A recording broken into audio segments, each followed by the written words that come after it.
자, 세상에 근심될 일 많지만 우리 사랑하는 성도님들 주 안에 주님이 주신 평안으로 가득하길 바랍니다.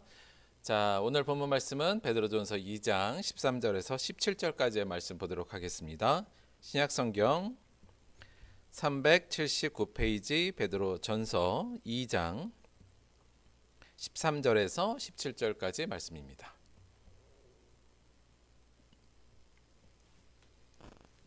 다 성경책 앞에 들고 찾고 계신 거죠?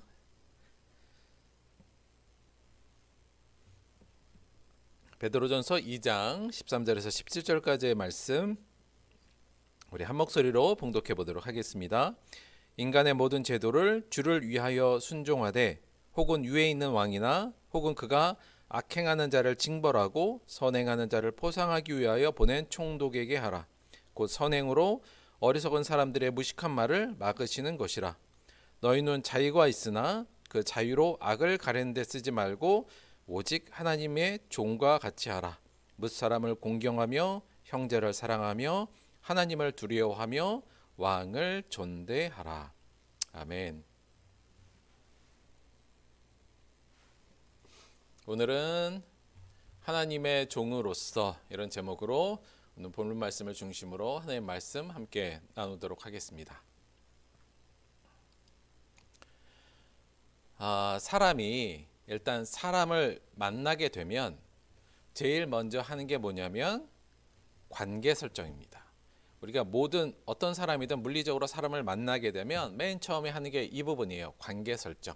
즉, 이 사람과 내가 어떤 관계에 있는지를 일단 설정하는 것부터 시작합니다. 이걸 왜 해야 되냐면 이게 돼야 그다음부터 관계가 발전할 수 있고 지속할 수도 있고 뭘 만들어갈 수가 있어요. 그래서 우리는 의식적이든 무의식적이든 간에 일단 사람을 만나면 관계를 설정하려고 합니다. 모르는 사람이라도 무조건 해요. 모르는 사람이라는 관계, 이런 식의 관계로 일단 설정을 해야 그 다음에 어떤 행동을 하게 마련이죠. 그래서 때로 우리 주변에는 많은 관계 설정을 한 사람들과 관계를 맺어가면서 현재 우리는 살고 있죠. 어떤 사람은 이 관계 설정을 통해서 나의 친구 관계가 되기도 하고요. 수많은 관계를 우리가 맺으면서 살고 있습니다. 어떤 사람은 그냥 이웃 관계라고 설정하기도 하고요. 어떤 사람은 연인 관계가 되기도 하겠죠. 어떤 사람은 친족 관계, 가족 관계가 되기도 하고요. 또 어떤 사람은 학교나 직장인에서 사제 관계, 또 부하 또는 이런 관계들, 상사 이런 관계들로 일단 관계를 다 맺습니다. 그러니까 이런 식으로 상대에 대해서 나는 얘하고 무슨 관계야, 이 사람하고는 어떤 관계야, 이런 관계가 일단 설정이 돼야 그 다음에 행동이 가능하기 때문에 무조건 이렇게 다들 설정을 해요. 근데 이 관계가 설정이 되면 그에 합당한 관계 규범들을 우리가 따르게 됩니다. 그러니까 사실은 관계는 다양한 것을 통해서 우리가 관계를 설정할 수는 있겠죠. 때로는 성별, 나이나 또는 직장이나 어떤 환경들 이런 것들이 모여서 혼합돼서 우리가 관계를 설정하는데, 일단 관계가 설정되면 그 관계에 합당한 관계 규범을 우리는 대부분 다 사회적으로 알고 있습니다. 그래서 그 관계 규범을 따라서 관계를 맺어가기 시작하죠. 그리고 그 관계 규범을 잘 따라서 맺을 때 우리 안에 그 사람과의 좋은 관계가 형성되고 유지될 수가 있습니다. 그런데 여기서 더 제일 중요한 건 뭐냐면 이 부분인 것 같아요. 바른 관계를 설정하는 게 굉장히 중요합니다. 이게 무슨 말이냐면, 그러니까 바르지 않은 관계 설정이 될 수도 있다는 것을 의미하기도 해요. 그러니까 근데 여기서 바른 관계라는 건 이게 전제돼야 되는데 뭐냐면, 나와 상대방이 이 관계 설정에 대해서 둘 다 동의가 될 때, 둘 다 그거에 대해서 같은 생각을 가질 때 관계가 좋은 관계로 발전할 수 있다는 겁니다. 예를 들면 나는 이 사람하고 나는 친구 관계라고 스스로는 관계를 규정했는데 반대편은 나는 연인 관계라고 규정을 해버리면 서로 간 갖는 관계 규범이 달라지잖아요. 그렇게 되면 거기서 갈등과 오해가 불러 일으켜지게 되죠. 나는 그냥 그 사람은 그냥 이웃이라고 생각해. 이 정도인데 그 사람은 나는 저 사람이 친구야, 이렇게 관계를 설정했다 할지라도 갈등이 유발되기 마련입니다. 어떤 사람이 사제 관계인데 그 사람은 사제관계의 규범을 따르는 게 뭐 그 사람은 그냥 친구야 뭐 이렇게 생각하면 그 사제관계도 또 깨지게 되죠. 그래서 서로가 이 관계에 대해서 합의하는 관계 설정이 될 때 그 관계는 잘 유지될 수가 있습니다. 근데 이 관계 설정도 사실 조금 실제로 어려운 점들이 많습니다. 왜냐하면 이렇게 단순하게 무슨 친족 관계, 친구 관계, 연인 관계 이렇게 딱 맺어지는 게 아니라 다양한 관계가 겹쳐진 일들도 굉장히 많거든요. 그렇죠? 우리가 돌이켜보면 그렇잖아요. 그래서 어떤 사람은 친족 관계이기도 한데 학교에서는 후배이기도 하고 때로는 직장에서는 선배이기도 하고 이런 복잡 다단한 관계가 서로 이렇게 뭉쳐져 있는 경우도 굉장히 많고 그럴 경우는 어떻게 하면 될까요? 어떻게 우리가 관계 설정을 하고 관계 규범을 따르나요? 보통은 어떤 뭐 직장에서는 그 관계 규범에 또는 뭐 이런 식으로 어떤 장소와 환경에 따라서 나누기도 하고요. 조금 더 다른 것으로는 좀 더 본질적인 관계를 중점으로 두고 또 관계 규범을 만들어서 해 나가기도 합니다. 근데 이게 상당히 좀 어려운 일이긴 한데 그래도 우리 안에 이런 일들이 잘 벌어지고 문제는 말씀드린 것 같이 이런 바른 관계 설정이 아니라 서로가 다른 관계를 설정할 때 이 관계에 큰 어려움이 생기고 깨지는 일들이 많은 거죠. 그래서 우리가 바른 관계를 설정하는 게 이게 제일 중요하고요. 그 다음에 그 관계와 합당한 관계 규범들을 서로가 잘 실천하는 것, 그것이 관계를 잘 유지하고 발전하는데 매우 중요하다 이렇게 생각할 수 있습니다. 자, 그러면 우리가 하나님과의 관계는 어떨까요? 자, 일단 우리가 신앙적으로 보면 내 안에 일단 하나님이란 분이 나타났잖아요. 결국 그분과 관계를 해야 되는데 그럼 맨 처음에 우리가 하는 것도 뭐냐면 이 하나님이란 분과 관계를 맺어야 되죠. 그러니까 관계를 설정해야 되는 문제가 생깁니다. 자, 근데 여기서의 어려운 점은 뭐냐면 우리가 다른 관계들은 다 인간 대 인간의 관계잖아요.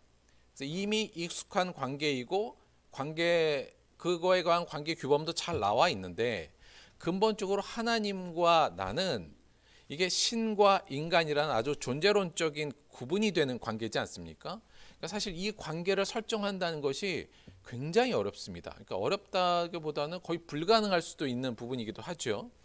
자, 그래서 이게 어려울 뿐만 아니라 또 우리가 앞에서 봤듯이 하나님과의 이 관계 설정을 처음에 잘 해야만 하나님과 올바른 바른 관계 설정을 잘 해야만 하나님과의 좋은 관계를 유지할 수 있는 것도 마찬가지 그것은 여기도 마찬가지로 적용되는 거죠. 그러면 하나님과 우리는 무슨 관계인가? 그리고 그 안에는 어떠한 관계 규범이 있는가는 무엇을 통해서 우리가 알 수 있느냐? 내가 하나님을 좀 만나봤더니 하나님 이런 분인 것 같아. 그래서 나는 하나님을 이렇게 관계 설정했어. 이렇게 진행된 것이 아니라 근본적으로 그분은 신이고 우리는 인간이니까 그게 굉장히 어려운 거잖아요. 그래서 하나님께서 자기를 계시하시고 우리와 하나님과의 관계를 알려주시고 그 관계 규범까지 알려주신 게 뭐예요? 그게 성경이에요. 그래서 우리는 근본적으로 하나님과의 관계를 설정할 때는 이 성경을 통해서 관계를 설정하고 그 관계의 규범을 배워나가게 되어 있습니다. 자, 그러면 근본적으로 성경이 가르치는 하나님과 우리의 관계는 무엇으로 설정되어 있을까요? 저희가 이거 공부 사실 많이 했는데 다시 좀 하는 부분이 있습니다. 자, 가장 핵심은 이거예요. 하나님은 창조주이고 우리는 피조물이라는 이 관계성이 성경이 우리에게 알려주는 하나님과 우리의 관계 설정의 가장 기초적이고도 가장 본질적인 겁니다. 그러니까 하나님은 창조주이고 우리는 피조물. 그래서 우리는 그 하나님에 의해서 이 땅에 태어난 존재들이라는 이 관계성이 성경이 우리에게 맨 처음 가르치는 것이기도 하고 가장 본질적인 거예요. 그래서 하나님과의 우리가 기본적으로 관계 설정을 할 때는 그분은 나의 창조주, 나는 그분의 피조물 이렇게 인식하는 것이 제일 첫 번째이고 중요하다 이렇게 볼 수 있죠. 여러분 그런데요. 사실 여기서 그분이 나의 창조주다. 이 창조주 안에는 이 신이라는 의미가 훨씬 더 강하게 들어있잖아요. 그러니까 이 창조주와 피조물 사이의 이 관계적 어떤 특성을 우리가 이해하기가 사실은 불가능하다는 점을 인식해야 됩니다. 그러니까 신과 인간의 관계 안에서 이 가장 큰 이 차이는 뭐냐면 이 절대성이거든요. 그러니까 창조주 하나님이라 그런 건 그 피조물에게는 그 절대성이 가장 강조되는 관계적 특성이 있습니다. 그런데 이 절대성을 우리가 가지고 하나님을 바라보는 이 관계성을 하나님께서 우리에게 가르쳐 주실 때는 이게 없는 관계니까 세상에는 우리가 인식할 수 있는 그 절대성이 잘 드러나고 하나님의 창조주로서의 특성이 잘 드러나는 인간 관계 안에서의 관계성으로 하나님과 우리의 관계성을 설명해 주셨어요. 자, 말이 좀 어려워졌죠. 한마디로 말하면 이런 거예요. 뭐냐면 이 창조주와 피조물이란 관계 안에서 파생되는, 파생이라기보다는 거기서 흘러나오는 하나님과 우리에게 가르쳐 주신 관계의 핵심은 뭐냐면 그 다음 것은 주인과 종이라는 겁니다. 그러니까 창조주이니까 우리는 그분의 피조물이니 그분은 우리의 주인 되고 우리는 그분의 모든 것에 전적으로 복종해야 되는 종의 입장이라는 것이 또한 성경이 우리에게 가르쳐주는 이 관계의 설정이에요. 자, 근데 여기서부터는 우리가 조금 이해가 쉬운 거예요. 뭐냐면 일반적으로 주인과 종이라는 관계는 일반 사회 안에서 인간 세상 안에서 있는 관계잖아요. 그리고 그 종은 주인에게 절대 복종해야 되는 어떠한 존재로 이미 우리가 알고 있기 때문에 이 관계성으로 하나님께서 우리에게 보여주심으로 하나님과 우리는 주인과 종의 관계로 이해해라. 더 말하자면 그 절대성의 크기를 이 관계로 이해하라고 우리에게 가르쳐 주신 거죠. 그래서 우리는 하나님을 주여 이렇게 부르고 주님이라고 부르고 있는 겁니다. 자, 근데 요거와 함께 또 하나 가르쳐 주신 인간관계 안에서 하나님과 우리의 관계를 표현하기 위해서 보여주신 또 하나의 상징적 관계는 뭐냐면 왕과 백성의 관계였어요. 그래서 물론 창조주니까 왕이시고 우리는 그의 백성이라는 이 관계적 설명이 성경에서 또 우리에게 알려주는 하나님과 우리의 올바른 관계성으로 우리에게 알고 있어라 라고 알려준 거죠. 여기서 기억하셔야 할 건 뭐냐면 하나님은, 이 창조주는 우리가 일반적으로 그냥 왕이지만 왕을 초월하는 왕인 거죠. 그러니까 실제로 하나님은 우리의 왕, 그러니까 인간 사회에 있어서의 백성과 왕의 관계에 국한된 것이 아니라 원칙은 그것을 훨씬 초월하는 분이고 주인이 그냥 주인이 아니라 그 이상의 훨씬 큰 주인인데 인간 사회에서 표현할 수 있는, 우리가 이해할 수 있는 관계성이 요거니까 고대 사회의 왕과 주인과 노예, 왕과 백성의 이 관계로 우리를 설명한 겁니다. 그래서 성경에는 그냥 하나님을 왕 이렇게 표현하지 않고 왕 중의 왕. 그러니까 그 의미는 왕보다 훨씬 더 표현할 수 없지만 왕보다 훨씬 더 절대적이신 분, 주인이지만 훨씬 더 큰 주인, 이 부분의 의미를 우리가 이해하고 이 부분을 받아들여야 된다는 거죠. 그냥 하나님은 나 그냥 주인이고 왕이네, 여기에 머무르면 안 된다는 겁니다. 때로는 백성이 왕을 거역할 수도 있잖아요. 인간 사회에서는 종이 주인에게 반항할 수도 있지만 하나님은 그럴 수 없다는 것까지 이해하셔야 하나님과 이 피조물, 창조주와 피조물 사이의 관계를 우리가 제대로 아는 거다, 이렇게 얘기할 수 있습니다. 그러니까 단순히 하나님은 주인이요 왕이 아니라 왕 이상의 왕, 주인 이상의 왕이고 우리는 그 이하의 종, 그 이하의 백성 중의 백성이라는 이 절대성의 간격을 느끼는 게 매우 중요하다. 아울러서 또 하나의 관계성의 핵심은 뭐냐면 주님은 심판자고 우리는 그 심판을 받는 자, 죄인이라는 것, 이 창조주에서 또 하나 파생되는 일반적으로 알려지는 인간관계에서의 관계의 특성으로 우리에게 설명하시는 부분도 이 부분도 있습니다. 자, 근본적으로 말하면 이 세 가지 관계성이 하나님과 우리의 본질적 관계성이에요. 그러니까 이게 본질적 관계가 바로 이 부분이란 거고, 이 부분을 주인 중의 주인, 주인 너머의 주인, 왕 중의 왕, 심판자를 넘어선 심판자로 우리가 받아들여라. 하나님을 그렇게 관계 설정을 하고, 너희는 종 중에서도 종, 밑에 종, 백성 중에서도 백성, 죄인 중에서도 가장 낮은 큰 죄인이라는 사실을 기억하라는 것이 성경이 알려주는 하나님과 우리의 관계성의 핵심적인 내용이라고 볼 수 있습니다. 그래서 그냥 하나님은 이런 분이구나를 요 정도의 의미 속에서 우리에게 알려주는 것, 이 세상에 있었던 이런 관계성으로 하나님이 관계를 표현했다, 이렇게 이해하시면 돼요. 근데 여기서 우리가 약간 어려운 건 뭐냐면 우리는 요즘에 주인과 종의 관계라는 사회적 관계가 없잖아요. 그리고 우리가 지금 사는 사회는 왕이 없고 백성이 없는 사회잖아요. 그러니까 민주사회이기도 하고. 그래서 사실 이게 우리가 그냥 어떤 이미지적으로는 올 수 있지만 피부적으로 와닿지는 잘 못하는 점이 좀 아쉽다고 할 수 있습니다. 여간, 자, 일단 본질적인 이 관계가 우리에게 설정됐으면 거기에 따라 뭐가 있다고요? 관계 규범이 나온다는 말씀을 드렸잖아요. 그러니까 관계가 설정이 되면 하나님은 우리의 주인 중의 주인, 왕 중의 왕이며 심판자 중의 심판자라는 하나님의 관계성을 우리가 가졌으면 그거에 관련된 관계 규범이 나오게 됩니다. 이 규범의 핵심은 뭘까요? 그냥 간단히 설명을 하자면 이 관계의 핵심은 하나님의 입장에서는 주인으로서 왕으로서 또 창조주로서 그의 종과 그의 백성을 보호하시는 것이 그분의 관계 규범의 핵심이고요. 이 반대 입장의 종이고 백성으로서의 우리는 그분에 대한 절대적인 복종, 두려움을 가지고 절대적으로 그분의 말에 순종하는 것이 관계 규범의 핵심입니다.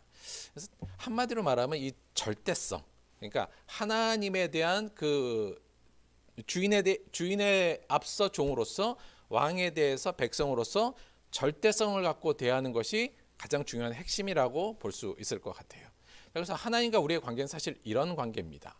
그런데 우리가 알다시피 우리가 종으로서 주인을 배반하고 백성으로 왕을 무시하고 죄를 지음으로 결국은 심판자와 죄인의 관계로만 남았잖아요. 우리의 과거가. 그것을 하나님께서 보시고 안타까워하시고 긍휼히 여겨주셔서 우리가 알다시피 십자가의 은혜를 우리에게 내려주셨죠. 그리고 이 십자가의 사건, 하나님의 은혜, 우리에게 이 주인이시며 절대적인 왕이시고 심판자이신 하나님, 당연히 심판이 된 분이 우리에게 사랑으로 오셔서 우리를 구원해 주시고 새롭게 우리의 새로운 관계를 설정하셨다는 것이 성경의 중요한 또 복음의 내용입니다. 그 관계가 뭘까요? 근데 이 관계를 설명하려면 이 요소가 다 들어가야 돼요. 뭐냐면 하나님은 주인이시고 주인 중에 주인이며 하나님은 왕 중에 우리에게 왕 중에 왕이시고 우리의 절대적인 심판자이신데 그러한 절대적인 하나님이 우리를 지극히 사랑하셔서 자신의 모든 것을 내어주신 은혜까지 주신 분, 이 전체적인 내용과 그와 상관된 우리의 모든 것이 담겨져 있는 하나님과의 관계를 표현하기에 가장 적합한 게 어떤 인간 사회에서의 관계 중에 뭐일까요? 그게 바로 아버지와 자녀의 관계입니다. 그러니까 이 아버지와 자녀의 관계는 이 본질적 관계성, 그러니까 종과 주인, 백성과 왕, 심판자와 죄인, 이 본질적 관계성이 없어지고 새로운 관계가 나온 것이 아니라 이 본질적 관계성의 플러스에서 뭐가 된 거예요? 하나님의 은혜를 주신 거잖아요. 하나님이 크게 긍휼함을 줬고 우리는 그 긍휼의 큰 수혜를 받은 또 하나의 관계성이 플러스 돼서 이것을 종합적으로 표현한 내용이 바로 아버지와 자녀의 관계라는 겁니다. 자, 근데 이게 왜 이 전체를 포괄할 수 있는 가장 중요한 가장 적정한 표현이냐면 과거는 그러니까 과거에 우리의 족장 시대 때부터 고대 사회에서의 아버지의 지위는 가정 안에서는 뭐였어요? 왕이고 주인이며 심판자였습니다. 그러니까 아버지란 지위가 원래 그랬고 자녀는 따라서 그분의 종이며 백성이며 그분의 모든 것에 절대적으로 순종해야 될 의무가 있는 것이 자녀와 아버지의 관계였어요. 거기에 아버지는 어때요? 본질적으로 그 자녀를 어떻게 해줘? 진정으로 사랑하잖아요. 그러니까 이 모든 이미지가 잘 맞는 게 아버지와 자녀의 관계인 거죠. 자, 그래서 이 관계는 우리에게 새롭게 하나님께서 부여해 주신 새로운 관계성은 이걸 은혜적 관계성이라고 표현할 수 있을 것 같고요. 이 은혜적 관계성은 본질적 관계성에 플러스된 업그레이드된 관계성이라고 우리가 이해하면 됩니다. 자, 이 은혜적 관계성의 그러면 관계 규범은 뭘까요? 아버지와 자녀로서의 우리의 관계 규범은 뭘까요? 말씀드린 것 같이 이 본질적 관계성의 업그레이드 버전이잖아요. 그러니까 이게 본질적 관계성이 이제 없어지고 아버지와 자녀가 된 게 아니라 본질적 관계성이 업그레이드이기 때문에 이 관계 규범은 그냥 업그레이드 된 겁니다. 뭐냐면 아버지는 이제 주인이고 왕이고 심판자이신 하나님은 우리를 늘 보호하시는 원래 관계 규범이 있는데 하나님 우리를 보호해 주셔야 되는 분이죠. 주인으로서 왕으로서. 이젠 아버지로서 더 한없는 사랑을 우리에게 주시는 거고요.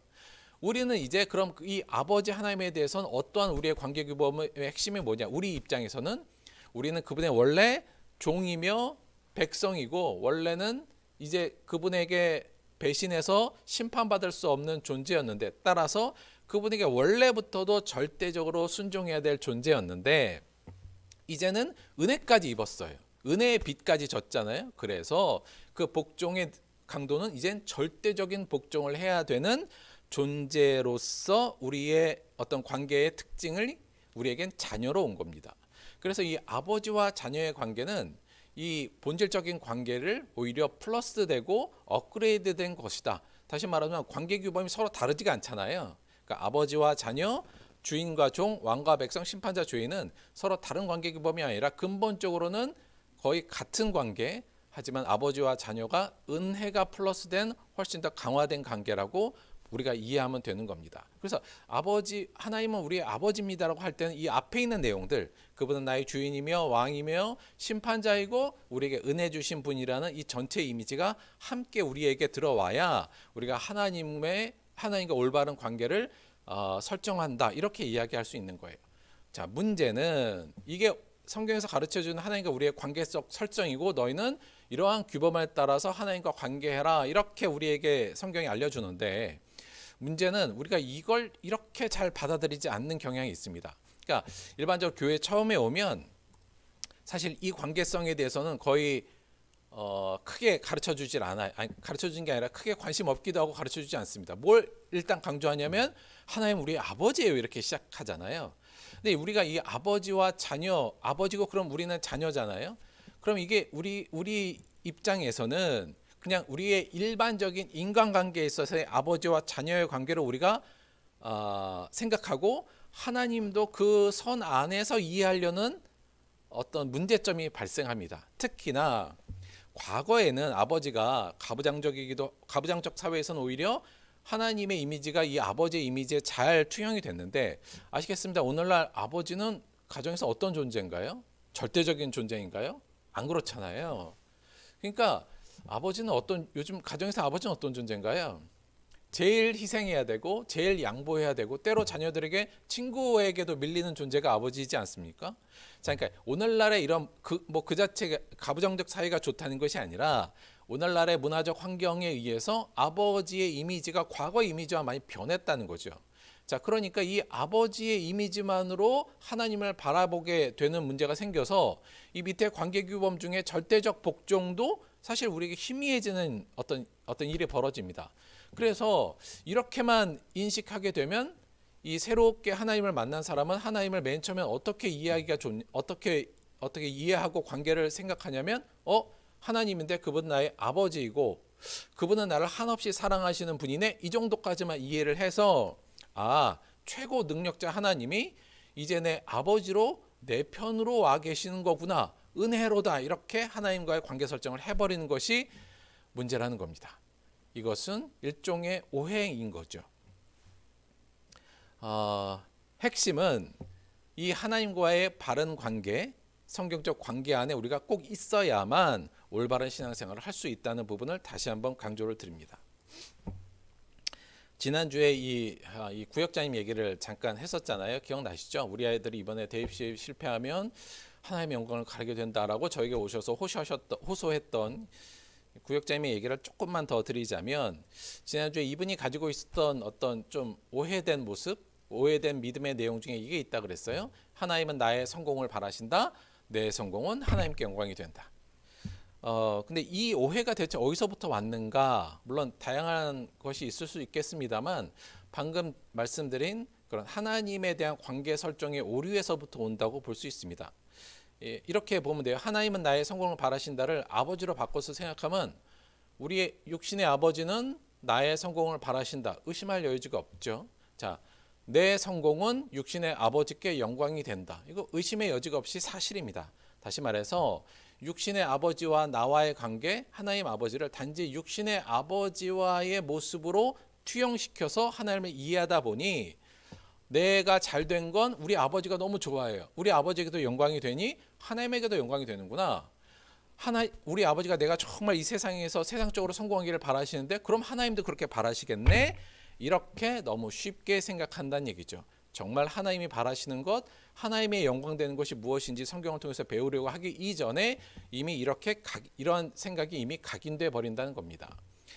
이것이 제가 생각할 때는 굉장히 큰 문제입니다. 그러니까 어, 실제적으로 만약에 그 당시에는 이렇게 오셨을 때 제가 이 구역장님에게 뭐랄까 그냥 말씀드렸지만 그냥 대충 둘러대서 잘 될 거예요 이러고 기도를 하고 끝냈는데, 그때는 좀 어리기도 했고 또 용기도 좀 없었고 뭐 이 문제에 대해서 그렇게 심각한 문제를 심각하게 여기질 않았기 때문에 뭐 그냥 그렇게 넘기긴 했었는데요. 만약에 지금 같은 상황이 벌어지면 굉장히 잔인하겠지만 저는 이렇게 얘기해야 된다고 생각합니다. 뭐냐면 구역장님, 대개 아들 아무아무개는 하나님께 성실하고 친구들 사이에서 참 착한 아이입니다. 이미 하나님께 영광을 돌리고 있습니다. 대입에 실패한다고 해서 하나님의 영광을 가리지는 않습니다. 구역장님의 영광만 가릴 뿐입니다.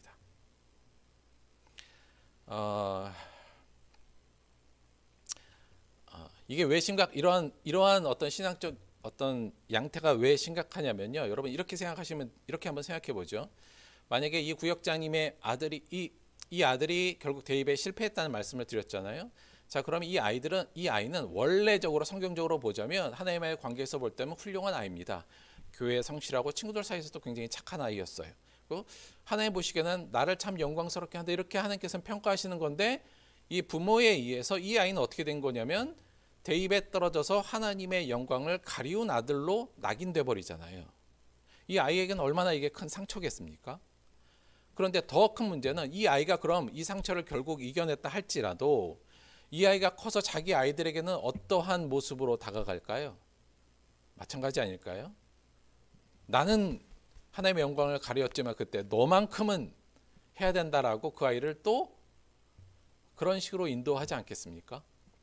저는 이거는 그 아이를 위해서도 이 구역장님의 개인을 위해서도 우리 신앙적 발전을 위해서도 분명히 끊어야 될 고리라는 생각을 갖고 있습니다. 그래서 참 이렇게 말하는 것도 가슴 아프고, 그래서 구역장님만 욕심 내려놓으시면 되는 건데 돼요 이렇게 말씀, 글쎄요 지금이라도 진짜 우리 성도라면 그렇게 정말 할 수 있을지는 걱정입니다만 저는 해야 된다고 봅니다. 왜냐하면 그것이 모두를 위한, 하나님을 위해서도 그렇고 구역장님을 위해서도 그 자녀를 위해서도 그게 꼭 필요하다는 거죠. 근데 이 생각이 사실은 그런 쪽만이 아니라 이미 우리 많은 기독교 사회에서도 제가 볼 땐 굉장히 나쁜 영향을 미쳤습니다. 뭐냐면 내 성공은 하나님께 영광이 된다, 하나님도 내 성공을 바라신다, 이 생각이요. 한참 유행했던 그 우리의 신앙 운동이 있습니다. 고지론이라는 게 있었어요. 한마디로 말하면 어떤 신앙적 운동이었냐면 우리 신앙인들이 세상의 높은 곳에 올라가서 높은 자리에 올라가서 영향력을 가지고 하나님을 선포해야 된다는 고지론이었습니다. 내용이 고지론이옵니다. 그래서 한마디로 말해 세상에 성공하자는 거죠. 성공해서 그곳에서 영향력을 가지고 하나님의 이름을 높이자라고 했던 일종의 신앙적 어떤 테마 또는 어떤 경향이 있었습니다. 수많은 사람들이 여기에 열광했고 특히 젊은이들이 여기에 열광했던 걸로 기억합니다. 그런데요, 여러분 성경 안에서 하나님께서 고지로 올라가라, 세상에 있어서의 고지로 올라가라고 말한 적은 제가 볼 때는 없습니다. 너희들이 성공해야, 세상에서 성공해서 영향력이 있어서 하나님의 빛이 되라고 말씀하신 적은 없는 거죠. 뭐라고 말씀하셨어요? 선함으로 빛이 되라. 그걸 하나님께서 말씀하셨잖아요. 그런데 이러한 내용이 기반이 돼서 고지론이 우리의 신앙의 큰 부분을 차지하는 부분으로, 또 많은 사람들의 삶을 제가 볼 때는 이것으로 순간적으로는 열정적으로 만들긴 했지만 결론적으로는 하나님에게도 그 개인에게도 좋지 않은 영향을 미쳤다고 개인적으로 생각합니다. 그러면 저지로 가는 게 맞아요? 그럼 우리는 세상에서 실패해야 돼요? 아니요, 그건 아니죠. 저도 여러분들이 세상 안에서 성공했으면 좋겠습니다. 뭐 그게 나쁠 건 없잖아요. 단지 이렇게 생각하시는 게 편할 것 같아요. 이렇게 생각하면 될 것 같아요. 하나님은 우리가 고지에 있던 저지에 있던 그건 크게 관심이 없다 이렇게 생각하시면 됩니다. 그건 뭐 하나님께서 물론 관여하실 때도 있겠지만 그래서 제가 볼 때는 그 성경적으로 볼 때 그거에 대한 관심을 별로 없으세요. 네가 고지에 있던 높은 자리에 있던 낮은 자리에 있던 그곳에서 하나님의 선함을 대변하는 삶을 살고 있느냐, 이게 중요한 거지 높냐 낮냐는 사실 그렇게 하나님께서 관심이 저는 있다고 생각하지는 않습니다. 그래서 사실은 왜 뭐 그런 얘기지만 우리가 그 왜 시상식 같은 데서 상을 타면 어떤 개인이 하나님께 영광 돌립니다 이렇게 고백하잖아요. 근데 그렇게 안 하면 기독교인이 마치 뭐랄까요? 좀 신앙이 좀 없어 보여서 꼭 신앙인은 그런 큰 영광 있는 자리에 세상적으로 성공한 자리에서 하나님 이름을 높여야 된다고 생각하는데 개인적으로 그렇게 하나님께 고백하는 거에 대해서는 저는 뭐 옳다고 봅니다. 그런데 공식적인 자에서 만약에 그렇게 고백한다는 건 뭐냐면 성공하지 못한 건 하나님의 도우심이 없었다는 것을 또 뜻하는 거잖아요. 그럼 많은 사람들에게 또 이 성공은 곧 하나님의 영광이 되고 하나님 우리의 성공을 바라신다는 이 좀 잘못된 생각이 제가 볼 때는 주입될 수가 있어서 그런 것도 그렇게 좋지는 않은 바람직하지는 않은 우리의 행동 신앙적 모습이다라고 개인적으로는 또 생각합니다. 이유는 뭐냐면 하나님과의 바른 관계를 설정하고 하나님이 뭘 좋아하시는지 그분이 어떤 분이신지 또 그분과 우리는 어떤 관계를 원하시는지를 정확하게 알고 있어야 된다는 것을 잊지 않아야 된다. 잘못된 관계를 설정하고 하나님을 잘못 오해하면 결코 우리의 신앙생활이 좋을 수가 없다. 발전할 수 없다. 분명히 우리 안에 이게 굉장히 커서 저는 이 허들을 분명히 넘어서야 우리가 진정으로 신앙인으로 거듭날 수 있다는 생각을 갖습니다. 여러분 이거 꼭 기억해 주시고 저는 우리 성도님들이 이러한 어떤 흐름들의 고리를 끊는 좀 멋진 부모 또 멋진 어른들이 됐으면 좋겠어요. 이 아이에게 방금 이 친구에게 이 친구는 스스로 그렇게 만약에 대입에 만약에 실패했다면 얼마나 상심이 컸겠습니까? 그 친구에게 올바른 신앙이라면 어떻게 얘기를 하면 좋을까요? 너 대입에 실패했다고 하나님의 영광 가리는 거 아니야. 너는 이미 하나님께 성실하고 친구들 사이에서 참 착한 아이로 하나님께 영광을 돌리고 있어. 대입에 실패하는 건 그렇게 큰 문제가 아니야. 나도 하나님이 너를 통해 영광을 받으신다면 내 아들인 너도 나에게도 그것은 큰 영광이야. 이렇게 얘기해 주면 되는 거잖아요. 이게 그렇게 어려운 걸까요? 저는 이러한 식의 고리를 좀 끊어주는 게 우리 성도님이 꼭 되었으면 하는 개인적인 바람을 갖습니다. 자, 이러한 이 관계 설정의 중요성을 우리가 생각하면서 베드로전서 우리가 본 내용들, 우리가 지금까지 공부한 내용을 보면 굉장히 좀 흥미로운 관점이 있습니다. 뭐냐면 베드로전서에서 하나님과 그럼 그리스도인 우리는 어떤 관계로 설정하고 있으며 사도 베드로는 하나님과 우리 사이의 관계를 어떤 식으로 계속 표현하고 그 성도들에게 이야기하고 있는가를 쭉 관찰해 보면 이것도 굉장히 좀 재미있는 어떤 흥미로운 점이 나타나는데요. 첫째 베드로전서에서 하나님과 그리스도의 관계를 어떻게 표현했냐면 1절 보시면 1장 2절 곧 하나님 아버지의 미리 아심을 따라 근본적으로 하나님은 우리의 아버지라는 사실을 이야기하고 있죠.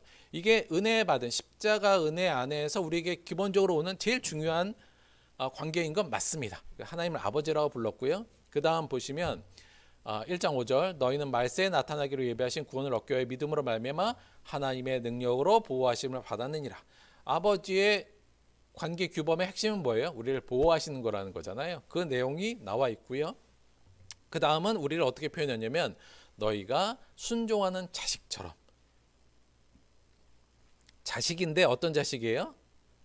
응석 부리는 것이 아니라 순종하는 자식. 자식은 그 부모에게 아버지에게 순종하는 게 기본적인 관계 규범이거든요. 너희가 순종하는 자식처럼 전에 알지 못할 때에 따르던 사욕을 본받지 말라. 그러니까 여기서 이미 하나님과 우리의 관계를 아버지와 자녀 그리고 그 관계 규범은 하나님은 우리를 보호하시고 우리는 그에게 절대적으로 순종해야 된다는 이 관계성이 처음에 잘 표현하고 있습니다. 그런데 여기에 머무르는 것이 아니라 사도 베드로가 이 성도들을 이끌어가는 이 과정 중에서 이 관계성을 조금 더 잘 설명하고 정확하게 설명하고 저는 있다고 보거든요. 그 다음에 관계 설정을 어떻게 하는지 보세요. 외모로 보시지 않고 각 사람대로 행위대로 심판하시는 이를 너희가 아버지라 부른즉 아버지인데 이분은 어떤 분이냐면 근본적으로 심판하시는 분이라는 이분의 우리 하나님과 우리의 본질적인 관계 심판자와 그 심판을 받아야 될 죄인의 관계를 새로운 건 아니죠. 설명해주고 있죠. 자 그러면 우리가 방금 봤던 요 관계 도표를 보자면 어떤 식으로 진행이 될까요? 자 오른쪽부터 다시 말하면 오른쪽으로부터 왼쪽으로 지금 가는 과정인 거죠. 자 그 다음에 뭐라고 우리가 지난번에 봤던 말씀 그러나 너희는 택하신 족속이요 왕 같은 제사장들이요 거룩한 나라요 그의 소유된 백성이니 이는 쭉쭉쭉 이제는 하나님의 백성이요. 우리와 하나님 관계를 뭘로 설정하고 있죠? 새롭게 아니 다시 왕과 백성으로 설정하고 있죠. 자, 그러니까 이 사도 베드로는 아버지와 자녀의 근본적으로 은혜 받은 자의 관계성 안에 포함되어 있는 진실로 우리가 추구해야 될 관계의 본질적 관계의 이야기를 계속적으로 이어서 설명하고 있다는 거죠. 이 얘기는 뭐냐면 이 뒤쪽 얘기에 강조점이 있다고 볼 수 있는 겁니다. 자, 그러면 또 사도 베드로는 우리와 하나님 관계를 무엇으로 표현했을까요? 남은 건 뭐예요? 하나 남았네요. 오늘 본문 말씀 좀 보겠습니다. 자, 인간의 모든 제도를 위하여 순종하되 혹 위에 있는 왕이나 혹은 그가 악행하는 자를 징벌하고 선행하는 자를 포상하기 위하여 보낸 총독에게 하라. 곧 선행으로 어리석은 사람들의 무식한 말을 막으시는 것이라. 너희는 자유가 있으나 그 자유로 악을 가르는 데 쓰지 말고 오직 하나님의 종과 같이 하라. 무사람을 공경하며 형제를 사랑하며 하나님을 두려워하며 왕을 존대하라. 이 말씀을 저희가 조금 이해하는 데는 근본적으로 요 배경을 이해하는 게 조금 있어야 될 것 같습니다. 요거 잠깐만 말씀을 좀 드릴게요. 자, 근본적으로 그리스도인은 어떤 사람이라고 지금 베드로가 얘기해요? 하나님의 백성이라고 가르쳤죠. 그리고 하나님의 백성으로서 우리의 본향은 어디라고요? 하늘나라. 그래서 이 땅에 사는 건 우리는 어떤 모습으로 살아요? 나그네로 살죠. 이 정체성을 계속 이야기하지 않았습니까? 자, 그러니까 우리 그 그리스도인들이 이 정체성을 갖고 사는 게 맞습니다. 자, 그런데 이 정체성을 갖고 사는 우리가 현실에 발닿고 있는 곳은 어디였냐면 당시 사람들은 로마 시민의 제국의 시민으로 백성으로 지금 현실로는 살고 있잖아요. 자, 그러면 내 정체성은 하나님 나라의 백성인데 현실은 지금 로마 제국의 백성으로 살고 있다는 거죠. 자, 여기서 갈등의 요소가 생길 수밖에 없겠죠. 자, 로마 제국의 시민은 뭘 지켜야 되냐면 로마의 법을 지켜야 되는 것이 합당하지 않습니까? 그런데 하나님 나라의 백성은 뭘 원래 근본적으로 지켜야 되는 거예요? 하나님의 나라의 법을 지켜야 되는 사람들이잖아요. 자, 그러니 이 관계 이 어려운 관계 안에서 그리스도인들 중에 조금 극단적으로 생각하는 사람들이 좀 있었던 것 같아요. 뭐냐면 야, 나는 이제 로마에 살고 있고 로마 시민이지만 난 더 이상 로마의 법을 따르는 사람이 아니야. 나는 하나님의 법, 하나님의 백성으로 하나님의 법을 따르는 사람이야. 따라서 난 로마 법은 안 따를래. 이렇게 생각한 사람이 있었던 것 같아요. 그러니까 로마에 내가 왜 세금 내야 돼? 또 로마가 하라는 대로 왜 내가 해야 돼? 난 하나님의 백성인데. 우리가 이렇게 얘기하면 지금하고 우리는 조금 이런 사람도 있어 이럴 수 있겠지만 충분히 내가 하나님의 백성이라는 자의식이 강하면 충분히 나올 수 있는 상황입니다. 그러니까 난 이제 로마법은 따르지 않겠어라고 하면서 로마법을 어기는 그리스도인 공동체 안에 사람들이 있었던 거고요. 또 하나 조금 더 나아가서 이런 사람들도 있었던 것 같아요. 뭐냐면 야, 난 이제 하나님의 십자가의 은혜로 모든 죄로부터 자유하게 됐어. 그러니 나는 자유인이 돼서 로마에서 지키라는 법, 그것으로 인해서 오는 어떤 상과 벌 이건 상관없어. 그래서 난 로마 법과는 상관없어. 로마 법 안 따를 거야. 그리고 로마 법에 의하면 선한 일도 안 해도 난 상관없어. 그건 로마 법을 어긴 거지. 난 하나의 법을 어긴 것도 아니고 더 나아가서 난 이미 죄로부터 자유됐으니 그건 상관없어. 이렇게 생각하는 아주 극단적인 사람들이 실제로 좀 존재했던 걸로 보여요. 그래서 만약에 이런 사람들이 교회 안에 있었으면 로마 제국에 있던 다른 믿지 않는 사람들은 이 그리스도인 공동체를 어떻게 생각했을까요? 법을 안 지키고 법을 무너뜨린다고 생각했을 거잖아요. 그러므로 이 사람들은 악행을 한다 이렇게 비판하는 상황이 당연히 나왔었겠죠. 우리가 지난주에 말씀에도 그런 정황이 잠깐 나와요. 12절에 보면 너희를 악행한다고 비방하는 자들로 하여금 이렇게 나오잖아요. 그러니까 실제로 그런 모습들이 있었던 것 같아요. 자, 이 상황에서 사실 이렇게 생각해 보면 우린 진짜 하나님 나라 백성인데 하나님 법을 지켜야지 로마 법은 안 지켜도 상관없어. 우린 곧 하늘나라로 갈 테니까 뭐 이렇게만 생각하면 그럴 수도 이러한 상황을 수용할 수 있는데 계속 말씀드렸지만 우리는 하나님의 백성으로 이 땅에서 사명이 있잖아요. 어떤 사명이에요? 빛의 사명. 하나님의 살아계심과 하나님의 선하심을 믿지 않는 자들에게 전해야 될 만한 빛의 사명이며 하나님의 성전으로서의 사명이 있지 않습니까? 그러니까 이 사명을 감당하는 데는 이 부분이 굉장히 안 좋은 점이잖아요. 따라서 이러한 자들에게 사도 베드로가 어떻게 얘기를 하고 있냐면 인간의 모든 제도를 위해서 순종하라. 여기서 순종이라기보다는 존중하라. 그러니까 로마 시민으로서의 법들 중에서 14절에 보면 악행한 자를 징벌하고 선행한 자를 포상하는 법들, 소위 말하면 사회법과 윤리법들 같은 것들은 너희들이 지켜야 돼, 이렇게 얘기를 하는 겁니다. 그것을 왜 지켜야 되냐면 그걸 통해서 뭐 로마에서 성공하라는 것이 아니라 그것이 13절에 보면 주를 위해서 순종해. 그것이 그러니까 하나님의 법과 로마법 중에 사실 어긋나는 것도 있을 거 하잖아요. 특별히 로마법 중에 뭐 황제를 숭배라든가 이런 건 당연히 우리가 싸워야 되는 거지만, 특별히 로마법 안에 도덕법과 사회법 같은 것들은 너희들이 존중하고 지켜서 빛의 사명을 감당하는데 거리낌이 없게 해라. 이 얘기가 지금 전반적으로 흐르는 얘기입니다. 16절에 보면 너희가 자유가 있으나, 그래 너희는 자유로워 하지만 그 자유로 네가 로마법을 어기고 로마법 안에서의 악들을 하고도 나는 악한 게 아니라고 가리는 데 쓰지 말고, 이렇게 시작되는 거죠. 그래서 이 말씀의 전반적인 분위기는 이런 빛의 사명을 잘 감당하기 위해서 로마 제국의 시민으로서의 로마법도 잘 지켜, 오히려 그들보다 잘 지켜서 그들에게 모범이 돼야 돼. 지금 이 얘기를 하고 있는 겁니다. 물론 이것이 모든 국가와 모든 왕들을 다, 세상적 왕들을 무조건적으로 다 존중해야 된다, 그 논점은 아니고요. 이런 전체적인 어떤 사명을 감당함에 있어서의 필요에 의한 권고라고 제가 보면 될 거로 생각합니다. 여기서 근데 핵심적으로 여기서 저희가 더 관심 갖고 싶은 건 뭐냐면 16절 보시면 오직 뭐뭐처럼요 하나님의 종과 같이, 조금 더 유연하게 번역을 하자면 하나님의 너희들은 종으로서 어떻게 행동을 하고요. 17절 못사람을 공경하며 형제를 사랑하며 하나님을 두려워하며 왕을 존대해라.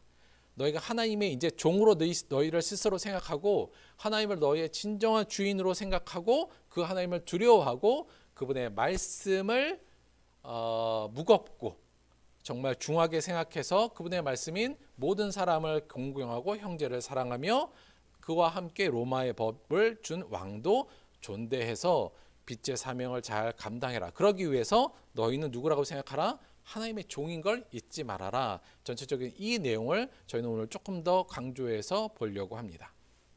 조금 더 정리를 하면 이 모습을 말씀드리고 싶어요. 하나님과 나 사이에 바른 관계를 설정하고 그에 합당한 관계 규범을 실천해야 된다. 성경을 통해서 바른 관계를 잘 설정해야 된다는 거고요. 그 관계를 다시 한번 정리를 해드려요. 하나님은 누구시라고요? 하나님은 창조주이며 하나님과 우리의 관계는 피조물이다. 이게 가장 기본적인 관계, 본질적인 관계고요. 따라서 하나님은 우리의 주인이며 하나님은 우리의 종이라는 것 말씀드렸지만, 주인 그냥 함부로 종이지만 또 주인을 함부로 대할 수 있는 그런 관계가 아니라 주인 너머의 주인, 왕이시지만 왕 이상의 왕, 그리고 심판자이지만 거역할 수 없는 절대 권력을, 절대적인 판단자이신 하나님이 바로 우리의 하나님이라는 사실, 거기에 하나님은 그 하나님이 우리에게 긍휼을 주셨고 우리는 그 큰 긍휼의 빚진 자가 되었다는 이 전체적인 내용을 함축적으로 표현하는 것이 뭐라고요? 하나님은 아버지며 나는 그의 자녀라는 믿음의 고백이며 관계 설정이라는 거. 그래서 여러분이 하나님 아버지 할 때는 이 위의 내용들이 함께 포함되면서 그 절대성을 마음속에 심어야 그것이 하나님과의 바른 관계를 설정한 거다 볼 수 있다는 말씀을 드립니다. 개인적으로는요, 우리가 물론 하나님 아버지 이렇게 기도하는 거 뭐 당연히 뭐 주기도문에도 그렇고 이게 핵심적이니까 우리가 그렇게 기도를 하긴 하고 또 하나님 아버지가 우리에게 큰 은혜가 되는 것도 사실입니다만, 말씀드렸다시피 아버지 이미지가 워낙 오늘 이 전체 하나님과 관계를 요즘에는 완벽하게 담아내기가 좀 어려운 이미지가 되었잖아요. 아버지도 좋지만 저는, 그리고 워낙 우리가 약간 좀 치우쳐 있었기 때문에 오늘 말씀처럼 이 종, 하나님은 창조주로서 나의 주인이시고 나는 그분의 종입니다. 조금 더 과격하게 얘기하면 이게 노예란 뜻이죠. 그러니까 절대 불복할 수 없는 종으로서의 나와 절대적인 창조주로서의 주인인 하나님, 이 관계성으로 하나님의 관계를 조금 더 여러분이 더 많이 바라보셨으면 좋겠어요. 난 그래도 하나님은 아버지인데, 한마디만 말씀드리면 이렇게 그래도 너무 너무 종이라 그러면 조금 은혜가 안 되는데요. 근데요, 이렇게 생각하시면 돼요. 뭐냐면 우리가 하나님을 정말 나는 종의 신분으로 하나님을 주인으로 다가갈 때 하나님은 우리에게 제대로 아버지로 다가올 수 있습니다. 근데 내가 하나님을 쉽게 생각해서 하나님 그냥 아버지잖아. 그러면 뭐 내가 좀 뭐 잘못해도 다 뭐 용서하시는 거 아닌가? 날 위해서 늘 양보해 주시는 게 아버지 아니야? 이렇게 하나님을 다가가면 하나님은 우리에게 무서운 주인이요 왕으로서 오실 수밖에 없어요. 그래야 관계가 살아나니까. 따라서 지혜롭게 정말 하나님의 아버지의 풍성한 은혜를 누리려면 우리는 하나님을 아버지다 이렇게보다는 그분은 나의 주인이요 창조주이고 나는 그분의 종이지, 이 관계성을 가슴에 품는 게 제가 볼 때는 하나님을 아버지로 하나님 아버지의 그 풍성한 은혜와 사랑을 더 느끼기에는 더 지혜로운 방법이다. 이렇게 말씀드릴 수 있을 것 같습니다. 마지막으로 이 하나님의 종으로서의 관계 규범의 핵심이 뭘까요? 그건 예수님이 가르쳐 주신 거예요. 나의 원대로 마시옵고 아버지의 원대로 하옵소서. 이게 그냥 이게 아버지라는 호칭 안에 지금 뭐가 들어가 있어요? 종의 관계 규범을 같이 넣었잖아요. 내 뜻이 아니라 아버지 뜻대로 되는 것, 종이 갖는 가장 기본적인 관계 규범인데 하나님과의 관계성 안에서 거기에 지금 아버지라는 표현을 넣은 이 부분, 예수님께서 겟세마네 동산에서 기도하셨을 때 하셨던 이 말씀이 이 관계 규범, 하나님을 진정한 아버지로 모시는 자들이 그 제대로 된 관계를 설정을 한 자들이 핵심적으로 외칠 수 있는 관계 규범의 핵심이라고 생각합니다. 나의 원대로 마시고 아버지의 원대로 하옵소서. 이 말씀을 가슴에 품고 늘 하나님 앞에 관계 안에 들어가신다면 우리가 조금 더 지금보다는 발전된 그리고 제대로 된 바른 관계성으로 하나님과 맺어지고 그로 인하여 우리의 관계가 훨씬 더 하나님과 관계가 풍성해지고 잘 유지될 수 있다고 생각합니다. 우리 사랑하는 들복교회 성도님들, 종으로서 나의 원대로 마시옵고 아버지의 원대로 하옵소서, 이 관계 규범을 가지고 하나님 앞에 늘 나가시기 바랍니다. 그때 하나님은 여러분에게 가장 따뜻한 아버지로 다가오실 겁니다. 제가 기도하겠습니다.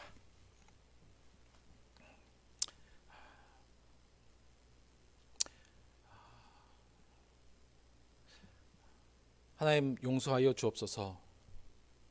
우리가 하나님을 왕이라 부르고 또 입술로는 주라고도 외치며 우리의 심판의 모든 것을 담고 있고 또 우리의 창조주라고 말은 하면서도 우리에게는 그 절대성이 없었음을 이 시간 고백드립니다.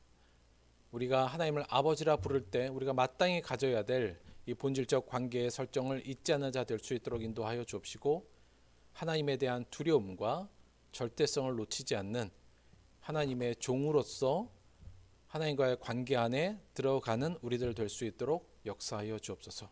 절대 이것을 잊어버리는 일이 없도록 하여 주옵시고, 이것을 잊어서 불행한 역사를 살았던 이스라엘을 기억하며 우리는 새롭게 변화되는 하나님의 자녀로서의 올바른 관계로 하나님과 잘 맺어줄 수 있도록 역사하여 주옵소서. 이 모든 것이 우리의 힘이 아닌 하나님의 능력과 하나님의 도움이 필요함을 절실히 기도합니다. 주님 도와주셔서 우리의 종으로서의 우리의 정체성이 우리 안에 가슴에 깊이 뿌리 박힐 수 있도록 함께하여 주옵소서. 감사드리며 예수님의 이름으로 기도드렸습니다. 아멘. 여러분, 종이라는 게 나쁜 거 아닙니다. 예, 되게 좋고 영광스러운 거예요. 근데 일반적으로 우리가 종하면 이게 목회자들에게 붙여주는 일종의 하나의 그 호칭으로 우리가 오해해서 나는 종은 아니잖아 이렇게 생각할 수도 있는데, 아니다. 절대적으로 하나님께 복종해야 될 종으로 모두 다 우리가 받아들여야 할 정체성이라는 거 다시 한번 말씀을 좀 드립니다. 다들 힘들고 어려우시죠? 예, 저희가 하여튼 뭐 교회는 무사하고요. 여러분 가정과 여러분의 삶 속에서도 늘 건강하시길 바라고 또 아무 일 없기를 늘 기도하고 있습니다. 여러분 조금 더 힘내시고, 좀 힘들고 어려운 상황이 있지만 더 밝게 웃으며 하나님이 주신 것에 더 감사로 나아가는 여러분과 제가 되기를 바랍니다. 그걸로 우리 꼭 잘 이겨내고 또 좋은 날 함께 만날 수 있기를 기원합니다. 사랑합니다. 우리 헌금을 위해서 기도하고 축도로 예배 마치도록 하겠습니다. 하나님 고맙고 감사합니다. 나의 주가 되셨으니 고맙고 감사합니다. 나의 왕이 되어 주셨으니 고맙고 감사합니다. 하나님이 나의 심판자이심에 진실로 고맙고 감사합니다. 그 모든 것을 넘어서 나의 아버지로 삼아 우리를 하나님을 아버지로 부를 수 있도록 만들어 주셨으니 고맙고 감사합니다. 주님, 우리가 하나님의 자녀로서, 종으로서, 백성으로서 큰 은혜를 빚진 자로서 하나님 앞에 나아갈 때 그의 합당한 삶을, 합당한 행동을 하는 우리들 될 수 있도록 역사하여 주옵소서. 그리하여 하나님의 빛으로 세상이 더욱더 빛날 수 있도록 역사하여 주옵소서. 주님 주신 은혜 감사하여 우리의 삶의 일부 중에 가장 귀한 것들을 주님께 드리는 노력들을 하고 있습니다. 하나님, 이 마음 속에, 이 행동 속에 를 통하여 우리와 하나님과의 관계를 우리가 잃지 않도록 역사하여 주옵시고, 예물이 쓰이는 모든 곳에 하나님의 빛이 비치게 하시며 예물 드리는 손길마다 하나님과 좋은 관계성이 더욱더 하나 되어 큰 주님의 평안으로 함께할 수 있도록 축복하여 주옵소서. 감사드리며 예수님의 이름으로 기도드렸습니다. 아멘.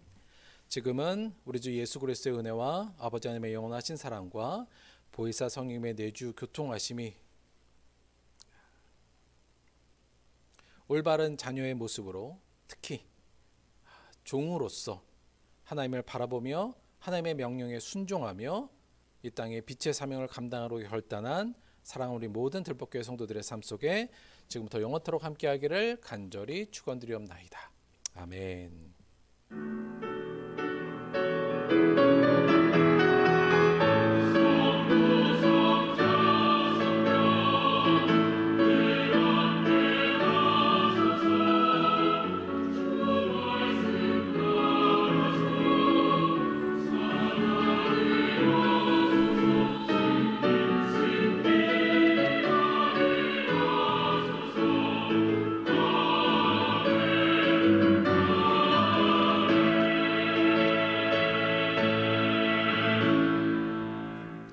아멘. 수고하셨습니다. 하나님께 영광 박수 올리겠습니다. 다들 수고하셨어요. 오늘 좀 내용이 많아서 조금 빨리 달렸습니다. 좀 벅차셨죠? 죄송하고요. 하여튼 일주일 동안 더운 날씨에 몸 건강 관리 잘 하시고 늘 주 안에서 행복하시고 힘내시고 많은 사람들의 빛으로 모습에 늘 좀 부담감을 갖고 하루하루 기쁨으로 이 사명을 잘 감당하시길 바랍니다. 점심 식사 맛있게 하시고 기쁜 주일